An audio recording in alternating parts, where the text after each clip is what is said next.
Indian നാവികസേന പടയൊരുക്കത്തിനൊരുങ്ങുകയാണ്. ഒരു ദൗത്യവും അകലെയല്ലെന്ന് യുദ്ധക്കപ്പലുകളുടെ photo പങ്കുവച്ച് നാവികസേന പോസ്റ്റിട്ടു.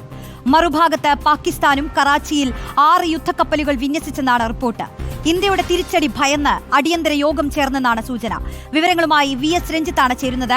രഞ്ജിത്ത്, ഈ ഘട്ടത്തിൽ ഇന്ത്യ എത്രത്തോളം തയ്യാറായിട്ടുണ്ട്? പ്രത്യേകിച്ച് നാവികസേനയുടെ ഭാഗത്തു നിന്നൊക്കെ എന്തൊക്കെ ഒരുക്കങ്ങൾ ഇതിനോടകം നടന്നിട്ടുണ്ട്?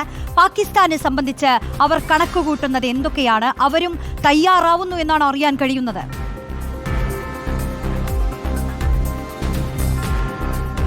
റോഷ്നി, തീർച്ചയായിട്ടും ഇന്ത്യൻ സേനാ വിഭാഗങ്ങൾക്ക് ഇന്നലെ സമ്പൂർണ്ണമായ സ്വാതന്ത്ര്യവും ഉത്തരവാദിത്വവും തിരിച്ചടിക്കാനായി നൽകിയിട്ടുണ്ട്. അത് പ്രതിരോധ മന്ത്രിയും പ്രധാനമന്ത്രിയും സുരക്ഷാ ഉപദേഷ്ടാവും ഒക്കെ ചേർന്ന് നടത്തിയ ഒരു യോഗത്തിലാണ്, വളരെ പ്രധാനപ്പെട്ട ഒരു യോഗത്തിലാണ് ഈ ഇന്ത്യൻ സൈന്യത്തിന് തിരിച്ചടിക്കാനുള്ള സമ്പൂർണ്ണമായ സ്വാതന്ത്ര്യവും ഉത്തരവാദിത്വവും നൽകിയിട്ടുള്ളത്.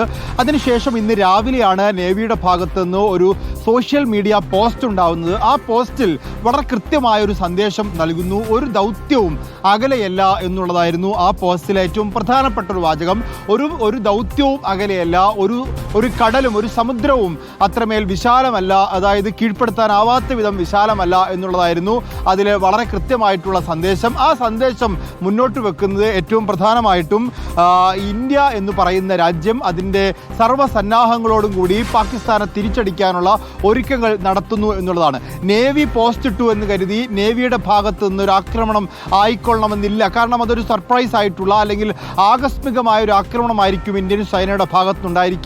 നേരത്തെ PR സുനിലൊക്കെ സൂചിപ്പിച്ച പോലെ തന്നെ ഒരു യുദ്ധത്തിലേക്ക് പോകാതെ ഭീകരരെ നേരിട്ട് അമർച്ച ചെയ്യുന്ന വിധത്തിൽ ഭീകര ക്യാമ്പുകൾക്ക് നേരെ ബലാക്കോട്ടൊക്കെ ഉണ്ടായ പോലൊരു ആക്രമണം, അല്ലെങ്കിൽ സ്വാഭാവികമായിട്ടും ഭീകരവാദികളുടെ ക്യാമ്പുകൾ കേന്ദ്രീകരിച്ച് പാകിസ്ഥാന് നേരിട്ടൊരു യുദ്ധമില്ലാത്ത രീതിയിലുള്ള ആക്രമണമായിരിക്കാം സൈന്യത്തിൻ്റെ മുൻപിലുള്ള ആദ്യത്തെ ഒരു വഴി എന്ന് പറയുന്നത്. ഏതായാലും ഇത്തരം ആക്രമണങ്ങൾക്ക് ഇന്ത്യൻ സൈന്യം തയ്യാറെടുക്കുമ്പോൾ നമുക്കറിയാം, ലോകത്ത് തന്നെ 7ാം സ്ഥാനമാണ് ഇന്ത്യയുടെ നാവികസേനയ്ക്ക്. വളരെ കരുത്തുറ്റ നാവികസേനയാണ്.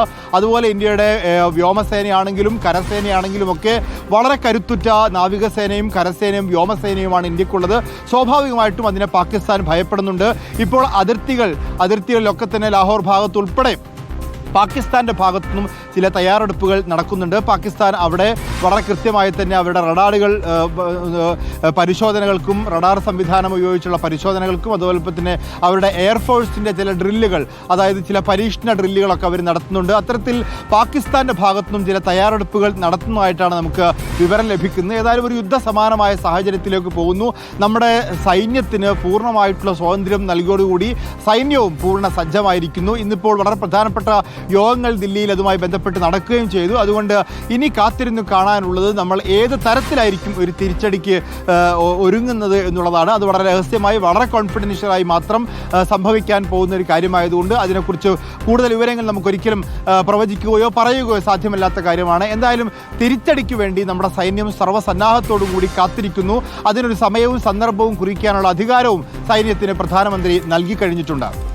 രഞ്ജിത്ത്, നമ്മൾ ഏത് തരത്തിലായിരിക്കും ഈ തിരിച്ചടി എന്ന് ഉറ്റുനോക്കുന്നത് പോലെ തന്നെ പാകിസ്ഥാനും ഇത് ഉറ്റുനോക്കുകയാണല്ലോ. കാരണം ആ തിരിച്ചടിയെ പ്രതിരോധിക്കണമെങ്കിൽ അത്രത്തോളം സംവിധാനങ്ങളുമായി അവർക്ക് രംഗത്തിറങ്ങേണ്ടി വരുമല്ലോ. ഇപ്പോൾ ഇന്ത്യയുടെ തിരിച്ചടി ഭയന്ന് അടിയന്തര യോഗം ചേർന്നുവെന്നാണ് നമുക്ക് ലഭിക്കുന്ന സൂചന. എത്രത്തോളം പാകിസ്ഥാൻ ഭയപ്പെടുന്നുണ്ട്? പ്രത്യേകിച്ച് ഈ സംവിധാനങ്ങളുടെ ഒരു താരതമ്യം നമ്മൾ ദിവസങ്ങളായി തന്നെ നടത്തിക്കൊണ്ടിരിക്കുകയാണ്.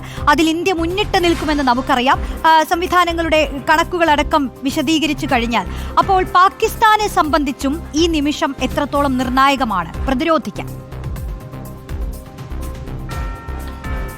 റോഷ്നി, പാകിസ്ഥാനെ സംബന്ധിച്ച് അവർ ഏറെ ഭയപ്പെടുന്നു എന്നുള്ള കാര്യത്തിൽ ഒരു തർക്കവും വേണ്ട. കാരണം ഈ യുദ്ധമുണ്ടാകും അല്ലെങ്കിൽ തിരിച്ചടി കിട്ടുമെന്നുള്ള പ്രധാനമന്ത്രിയുടെ ഭാഗത്തു നിന്നുള്ള പ്രതികരണം വന്നതിന് ശേഷം വളരെ ശക്തമായി തന്നെ അവരുടെ ഭാഗത്ത് നിന്ന് വളരെ ശക്തമായിട്ടുള്ള നീക്കങ്ങൾ ഉണ്ടായിട്ടുണ്ട്. ശക്തമെന്ന് പറയുന്നത് അവരുടെ പ്രതികരണങ്ങളിൽ നിന്നുള്ള അവരുടെ ഭയപ്പാടുകൾ വ്യക്തമാക്കുന്ന കാര്യങ്ങളാണ്. എന്ന് പറഞ്ഞാൽ അവർ പറയും, ഞങ്ങളുടെ കയ്യിൽ ആണവായുധമുണ്ട് എന്നുള്ളതായിരുന്നു തുടക്കത്തിൽ പറഞ്ഞുകൊണ്ടിരുന്നത്. അപ്പോൾ ആണവായുധം ഇന്ത്യയുടെ കൈവശമുണ്ട് എന്നവർക്കറിയാം. അപ്പോൾ ആണവരാഷ്ട്രമെന്ന് പറഞ്ഞ് ഒരു ഭീതി ഉണ്ടാക്കാനുള്ള സാഹചര്യമായിരുന്നു തുടക്കത്തിൽ നടത്തിയത്.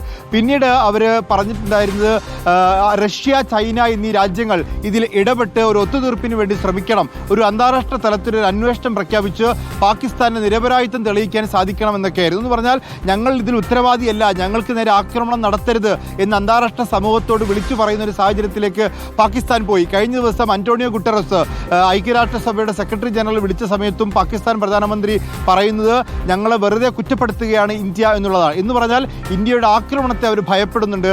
ഐക്യരാഷ്ട്രസഭയുടെയും ചൈനയുടെയും റഷ്യയുടെയും ഒക്കെ സഹായത്തോടു കൂടി ഇതൊരു മധ്യസ്ഥതയിൽ ഒത്തുതീർക്കാം എന്നുള്ളതാണ് പാകിസ്ഥാൻ ഇപ്പോൾ ആഗ്രഹിച്ചുകൊണ്ടിരിക്കുന്നത്, അല്ലെങ്കിൽ അവർ ഭയപ്പെട്ടുകൊണ്ടിരിക്കുന്നത്. അതുകൊണ്ടാണ് അവർ ഐക്യരാഷ്ട്രസഭയുടെയും ചൈനയുടെയും റഷ്യയുടെയും ഒക്കെ ഇടപെടൽ ആഗ്രഹിക്കുന്നത്. നമ്മളും കഴിഞ്ഞ ദിവസം ഐക്യരാഷ്ട്രസഭയിൽ ഇതുമായി ബന്ധപ്പെട്ട് പ്രസ്താവന നടത്തിയിരുന്നു. ഒരു കാരണവശാലും ഐക്യരാഷ്ട്രസഭയുടെ ഇടപെടൽ വേണമെന്നോ മധ്യസ്ഥം വഹിക്കണമെന്നോ ഇല്ല ഇന്ത്യ പറഞ്ഞത് തീർത്തും മര്യാദഘട്ട രാജ്യമാണ് പാകിസ്ഥാൻ, ആ ഭീകരവാദത്തെ അമർച്ച ചെയ്യും എന്ന് തന്നെയാണ്. അതുതന്നെയാണ് പ്രധാനമന്ത്രി ഇന്നലെയും പ്രസംഗിച്ചത്. സ്വാഭാവികമായിട്ടും ഇന്ത്യയുടെ ഭാഗത്തുനിന്ന് വളരെ സ്റ്റേണായിട്ടുള്ള ശക്തമായ നിലപാട് സ്വീകരിക്കുകയും പാകിസ്ഥാന്റെ ഭാഗത്തുനിന്ന് അനുനയത്തിന്റെ ശബ്ദം ഉയരുകയും ചെയ്യുന്നത് പാകിസ്ഥാൻ ഇതിനെ ഭയപ്പെടുന്നു എന്നുള്ളത് കൊണ്ട് തന്നെയാണ് അവർ ഐക്യരാഷ്ട്രസഭയുടെയും ചൈനയുടെയും റഷ്യയുടെയും ഒക്കെ ഇടപെടൽ ഇക്കാര്യത്തിൽ ആഗ്രഹിക്കുന്നുണ്ട്. ശരി, വിശദമായ വിവരങ്ങളാണ് VS രഞ്ജിത്ത് നൽകുന്നത്. എന്തായാലും നിർണായക യോഗങ്ങൾ ദില്ലിയിൽ നടക്കുക തന്നെയാണ്. ഇന്ന് 4 മണിയോട് കൂടിയാണ് കേന്ദ്രത്തിന്റെ വാർത്താ സമ്മേളനം നമ്മൾ പ്രതീക്ഷിക്കുന്നത്.